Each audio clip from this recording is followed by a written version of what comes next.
On s'intéresse à un sujet d'ECE portant sur la mesure de la masse volumique d'un liquide que vous pouvez télécharger entièrement en suivant le lien qui se trouve en description. Nous allons traiter la première partie du sujet dont le but est de distinguer les liquides contenus dans deux flacons grâce à leur masse volumique. Il va donc falloir mesurer la masse et le volume du liquide. Pour cela, on nous propose 4 instruments de mesure: une balance, une fiole jaugée de 25 ml, une éprouvette graduée de 25 ml et une burette graduée de 25 ml également. Pour réaliser la manipulation, on va utiliser la balance précise au dixième afin de mesurer la masse et la burette graduée car c'est la verrerie permettant de mesurer un volume qui possède la plus faible incertitude parmi celles proposées. Commençons avec le liquide du flacon A.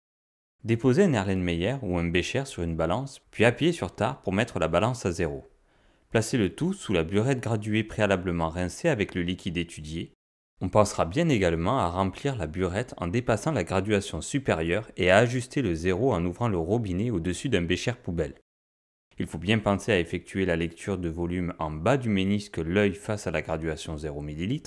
Versez le liquide jusqu'à la graduation 25 ml dans l'Erlenmeyer, toujours en plaçant bien l'œil au niveau du bas du ménisque pour une mesure optimale. Lire la masse sur la balance et la noter. Calculer la valeur de la masse volumique en appliquant la formule suivante. La masse volumique notée ρ égale m sur v. On passe à la suite du TP et maintenant qu'on a fait la manipulation, on passe au calcul. On choisit ici de montrer la manipulation et le calcul uniquement pour le liquide A, mais il vous suffira de faire la même chose pour le liquide B. Pour la solution A, on mesure dans notre exemple une masse de 20,7 g pour un volume de 25,0 ml. On convertit les millilitres en litres en remplaçant le préfixe milli par x10 exposant -3 et on fait l'application numérique. On obtient une masse volumique de 828 g par litre. On calcule maintenant la valeur de la densité du liquide A en appliquant la formule suivante. La densité du liquide est égale à sa masse volumique divisée par la masse volumique de l'eau.